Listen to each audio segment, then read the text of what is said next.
Welcome back, y'all, and happy Monday. This is the Bluechip Breakdown, and I'm your host, Bull. Both of our basketball teams made it to the Sweet 16. It's a beautiful thing. It's a great time to be a Tennessee Volunteer. And today we're going to be talking about our matchup with our men's team versus Kentucky. Coming up on Friday, I think the game starts at like 7:30 or 7:40, something like that. Obviously, we've already played them twice. We lost both of those games. Throughout this video, we will go back to that game. We'll talk about where Tennessee kind of messed up at, where we could do better at moving forward, where I think that we will do better at moving forward, and why I have so much confidence in us to win this game. I think that most of all nation feels the exact same way. And we will, of course, get into all the regular matchup breakdowns and things like that. So please do, as always, make sure to like, make sure that you are subscribed to the channel. Please do double check that because it helps us out tremendously. But let's go ahead and jump into it. All right, y'all, let's start off with these team stats. Tennessee scoring 74.7 points per game.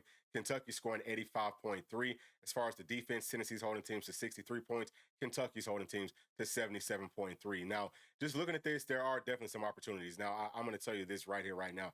Kentucky's not dropping 85 points on Tennessee. And we've been pretty close to scoring about 74, 75 points in all of our games. But I think that our defense could definitely help us out. It could play a lot better than it did in the previous two matchups. But really, the three-point shooting is going to be the biggest thing for the offense and for the defense. We got to limit what Kentucky does shooting from three, and we got to be a lot more consistent hitting ours because they're going to sag off of our players. We'll talk about it as we go through. But rebounds, Tennessee is losing in this category, 38.5 for Kentucky, 36.6 for Tennessee, but we actually out rebounded Kentucky in both of our, in our previous two games. So assists, Kentucky's at 16.8, Tennessee's at 15.5. Steals, Tennessee's at 6.9, Kentucky's at 6.8. Blocks, Tennessee's at 5, Kentucky's at 4. Turnovers, Tennessee's at 10.5. Kentucky's at 11.1. In the first game, I want to say that we turned them over like 18 times. They are, kind of careless with that basketball. So I think that could definitely help Tennessee out in a major way, obviously, in this upcoming game on Friday. So free throw percentage, Tennessee's winning this one too, 74.3% to 73.8%. Field goal, Kentucky's winning 48.2% to 45.5%. 3 points, like we talked about, it's probably going to be the biggest thing in this game. Kentucky's at 37.4 and Tennessee is at 34%. Now let's take a look at the roster side by side. Y'all can see the differences in size and things like that. So the starters up at the top is what I'm going to be focusing on the most. They've got some good sized players. And actually, there's something else. I need to point this out here really quickly. So if you look down at the bottom, number 2, Jackson Robinson. He played in the previous game, but he's not going to be playing in this one, at least as far as I know. Number 77, they've been talking about him maybe coming back at some point throughout this tournament. If he doesn't come back for the game coming up on Friday, he's not going to make it back to the tournament because this is going to be it for Kentucky. So we'll see. I don't think that that's going to make too much of a difference if either one of those guys comes back and plays in this game. Now, obviously, Jackson Robinson, very good. Both of the players, they're really good. But, I mean, they haven't played in I don't know how long. So kind of being a little bit rusty, coming back and trying to play, it doesn't always work out favorably for their team. It could work out better for Tennessee, but it could also just give them some more depth. We all know that Tennessee's shorthanded with the depth and things like that. But Andrew Carr, if you look at the starters, Andrew Carr, number 7, he didn't play in our previous game. I don't know if he played in the first one either, but he's going to be playing in this one. Now, he's probably going to be getting the start over number 15, Ansley. And Ansley had a good game in both of the previous two matchups versus our Tennessee Volunteers. He played very well. So is this going to kind of change things up in Tennessee's favor? It could, because whenever I'm looking at Andrew Carr, I think he's more of a post presence.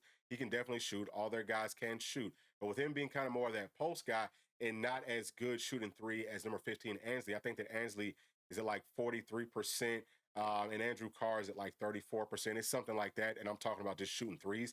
So that could definitely help Tennessee out. Again, the biggest thing for me is going to be limiting their threes. And, we need to be a lot more consistent hitting ours.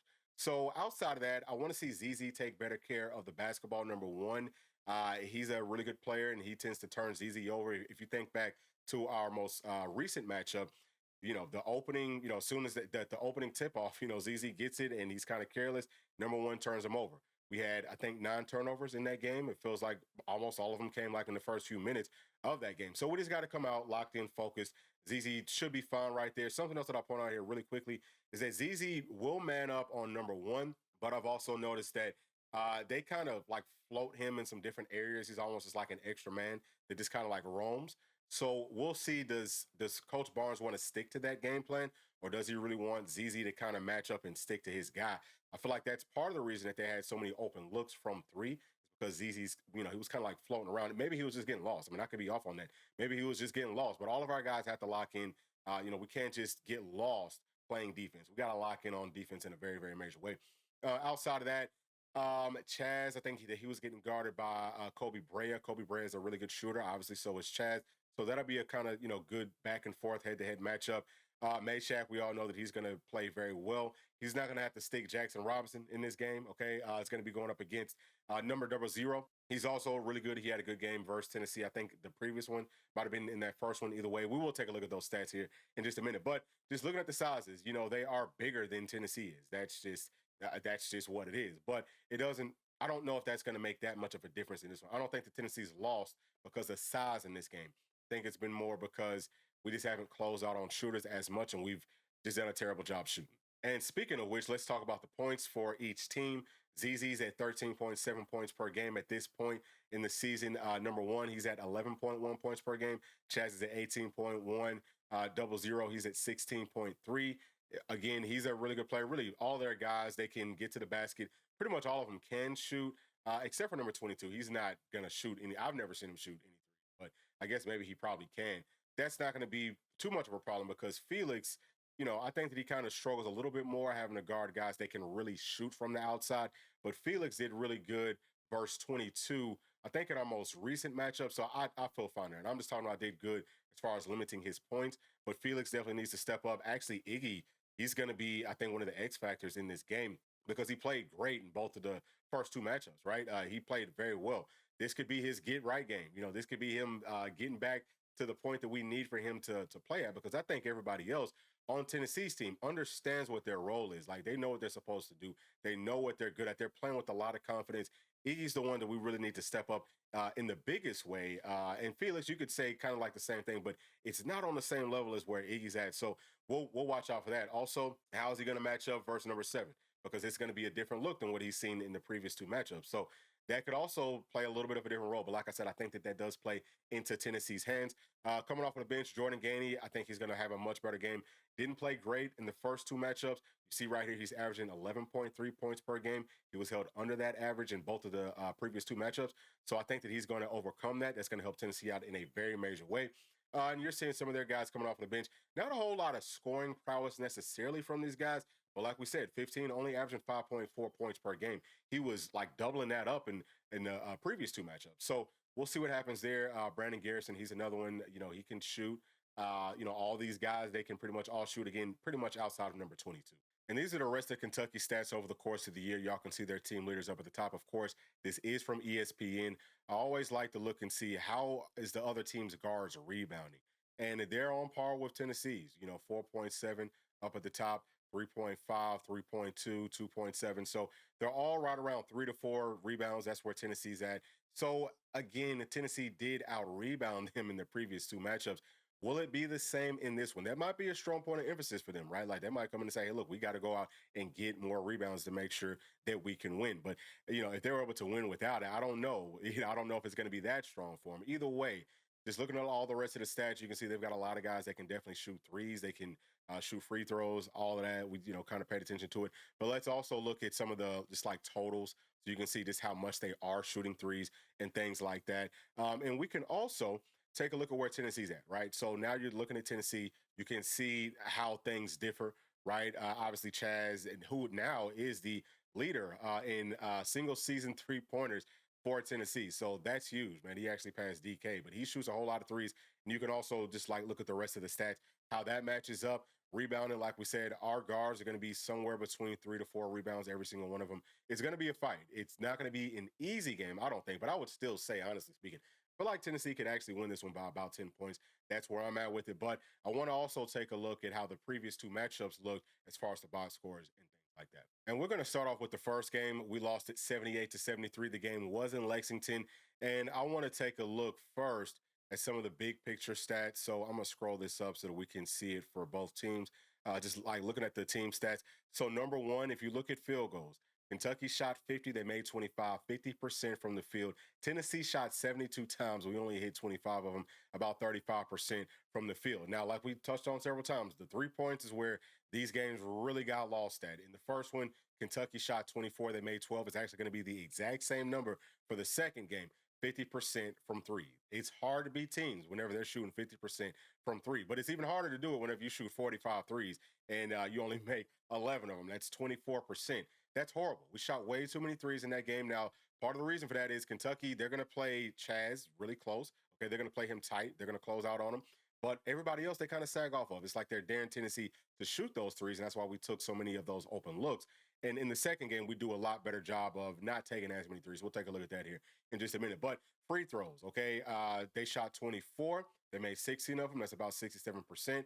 Tennessee shot 17, so we got to do a better job, I think, of getting to the free throw line, but we were actually very consistent in hitting them, right? So 70% right there, almost 71%.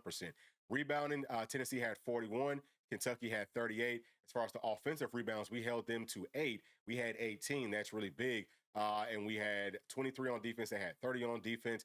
As far as the turnovers, Tennessee had 5, and we forced 13 on Kentucky. So that's a big deal. You know, this is a team that will be careless with the basketball. There's a couple of things that I feel like Coach Barnes is going to try to do maybe a little bit differently in this game, because what Tennessee has done, like we talked about, ZZ isn't always just keyed in on one person necessarily, but, you know, we do like a lot of floating around and things like that. I think that's part of the reason that they had so many open looks from three.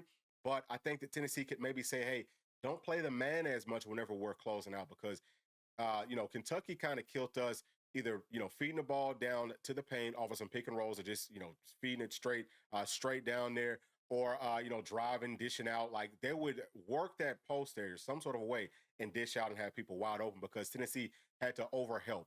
Now, again, I think that playing in the passing lanes more than playing that person could give us a lot of success in this one. It's something that I saw last night. I saw Illinois do the exact same thing, and they had success doing it. Now, Illinois lost, but Illinois, they didn't look as good as I was hoping that they would look. So either way, man, I think that these are just a few of the things that we could point to as a team that Tennessee can do a better job with. You know, limiting turnovers, going out and getting turnovers, and we got to find a way to slow them down from shooting as many threes. We can't shoot this many threes, but let's just talk about what the individual players did. So, number one, this was a good game for Chaz. Wasn't great. He had 15 points. We know that he's averaging 18, so not terrible. 30% from three. Pretty good job right there. And then ZZ, he had 13. Iggy, like we said, played very well. He had 19. He was our leading scorer. Jordan Ganny only had 6. Meshack had 6, didn't shoot any threes. Dubar had 7. He shot 7 threes. He only made 1. So I like what Tennessee can do, okay, versus this team. I think that we've got this right here shows us that guys can get the open looks. They can get to the spots. We just got to knock them down. We all know that Jordan Ganny is a totally different player. The whole team, like, we're just totally different at this point than we were whenever we faced Kentucky before. Ken Iggy continue to do what he did. Also, rebounds. He had 9 in this one, right? So that's the Iggy that we know and love and need. But we also, in this one, I think we're going to need him to continue to step up and score. Now let's take a look at what Kentucky did. I'm going to start off right here with Jackson Robinson, who won't be playing. That's 17 points, gone. Kobe Brea, 18 points. He was their leading scorer. Really good shooter. He can do a whole lot of different things. We got to close out on him. We got to play airtight defense on him. I would say that out of all the players, right? So, like, let's just talk about it. If Coach Barnes is saying, okay, look, we're going to help in that post area, because we don't want to give up easy buckets for sure. Everyone knows that. But we're not going to be able to necessarily close out on all of their shooters. We got to understand, where do they want to go? Well, I would say that Kobe Brea is going to be one of the first guys. Hey, let's get into that passing window wherever he's at. Someone's got to be floating around over there. You know what I'm saying? So that we can intercept those passes. And if we do it right, I think, you know, playing inside of that post area, if we're double teaming, they should only be able to go to one side of the court. One side should be taken off by one of the guys that's actually guarding them. So that's another part of it. There's a lot of ways that we can get this thing figured out and get it to work. I think that that's going to happen. But you can see how, you know, the rest of their stats looked and things like that. So next, let's take a look at the most recent game. So this one was in Knoxville. We lost it 75-64. And, you know, I think that it was actually a little bit closer than that. Like we said, Tennessee starts the game off just a lot of careless turnovers, you know, just playing really bad. This was one of the worst games Tennessee's played all season long. It honestly was. You know, Chaz was off. All right, so first, let me get into what the overall team stuff. So let's talk about that first. All right. We're going to scroll this thing down so that we can see Kentucky stats as well. And right here, let's talk about field goal. Tennessee shot 54 times. We hit 23 of them, about 43% from the field. That's not horrible. Okay, that's not horrible. But Kentucky shot 52. They hit 26, 50%. 3 points, like we said, exact same from last game, 12 of 24, 50%. Tennessee shot 3 of 18. So we did a good job of not just taking so many threes, but whenever you're only shooting 17% from three, I mean, you shouldn't be taking more of them, right? Like we were just way off, super cold. As far as the free throws go, we're both at about 78, 79%. So pretty even there. We shot more free throws than they did. So that is a good look. We figured that part of it out. Rebounding, they had 26, we had 33, and we limited them to only 3 offensive rebounds. So we didn't really give them too many second chance points. That could also be another place that you could look at and say, hey, man, maybe this game could have been a little bit worse if they had more second chance points. You definitely say that. The rebounding, we're going to have to do that. We all know that. Our bigs are going to have to step up. Our guards are going to have to step up. We have to limit their second chance points. So, I think that those things look good. As far as the turnovers go, they had 8, we had 9, so pretty even right there. And then fouls, we can talk about those too. We had more fouls than they did. Now, something that Kentucky does a lot of is moving screens. I hope that gets called. They also hold on to Chaz a lot. They hold on to him, mug him. Hope that those get called as well. If that gets called in this, not with the SEC refs, with some refs that have a freaking clue, right? I think that it could all be very beneficial for Tennessee. But we could also maybe see things working in Kentucky's favor with some of these categories. But let me go back up to our Vols. Let me talk about some of the guys that we need to have step up who just didn't do it, right? So number one, Chaz only drops 10 points. Chaz needs to drop about 20 again. We're going to need for him to step up. Now, Chaz can hit the outside looks. They're going to try to limit that. But the more that they close out on Chaz shooting those threes, the more that people can cut, the more that he can drive, which he's shown he's shown more willingness to do that. And this is the game where I think he got blocked twice, man. He got blocked twice, going to the basket real soft. Haven't seen him go soft to the basket since then. He's going to go with some emphasis, with some force. I think he's going to punch some home because I think that Chaz doesn't like to lose. He's a real calm guy, but I think that he takes this stuff personally. I think he's got a whole lot of dog to him. I love what his defense has been doing as well. Getting rebounds for us, just playing all around ball. I think Chaz is going to continue to do those things. Felix, he had 8 points in the most previous game. Hit all of his free throws. That's really big. 50% from the field. How many blocks did he have? 1. He had a steal. He only had 1 turnover. He had 4 rebounds. But Iggy, he had 9 again in this game. He dropped, 16 points, 75% from 3. He's the only player that Tennessee had that hit any 3-point shots. So we're definitely going to need for him to continue to do all of those things for sure, like without question. And I think he's ready. I think that Iggy's going to step up and he's going to get back to proper form. That's going to be huge for Tennessee. ZZ, hold on to the basketball, man. He had 4 turnovers in this game. Like we said, start the game off just really shaky. He's got to do a lot better than that. And this one, I know he's another one. He's a dog. They're all dogs. They're all going to step up. But he dropped 17 points. So you love to see that. He didn't hit any threes in doing that. 75% from free throw. Need for that to be 100%. Only shooting 4. You got to make all 4 of them. And who else do we have? Meshack. He dropped 0 points. But I'm telling you, Shaq is going to get the open looks like you could not believe. He's going to hit them. Once they start having to close out on Tennessee shooters, this game, I'm telling you, Tennessee comes out hot. If we'll just call it 3 players to hit a 3-point shot in the first half, and if they start closing out, all of a sudden this game is going to get blown wide open. I think that Tennessee could win this one pretty big, just because that's what's killed us before, is that they've sagged off of our shooters. We haven't hit our shots, or we're shooting too many of them and still not hitting them, and it's pretty much like an easy win for Kentucky. Jordan Gainey, he's another one that I definitely expect to step up. He had 8 points in the previous matchup, 0 for 4 from 3, 4 12 from the field. What is that, 25%, I think, something like that? Or it might be 33%. I don't know. I'm not great with the math. But, he didn't really do much of it. He didn't make it to the line. We know that Gainey's going to drive. He's going to get to the basket. That's going to be big. He's playing with a whole lot of confidence. D-Stone Dubar didn't score any points. He shot 2 of them. He's going to, I think, he could possibly step up and hit at least 1 3 for us, score. I think that he might drop 5 for us. So, pretty much outside of that, we all know that K. Phillips is going to do what he always does. I think he had a pretty decent game. Got to hold on to those rebounds whenever we get those opportunities. Now let's look at what their players did in this previous matchup. Let's see. Again, we know that number 15, he had a good game, so 13 points for him. Who else played well? 00, he played well. So, that was our look at seeing how is he going to fit into their starting lineup. So, I'm not too concerned about him. He's a very good player. They've got several very good players. Not too much worried about it. But number one, what I'm saying, Butler held him to 6 points. That's big because he's a good player. We got to continue to do that. They had Trent Noah. That's the freshman that came off the bench. He hit 3 really big threes for him. We got to close out on him for sure.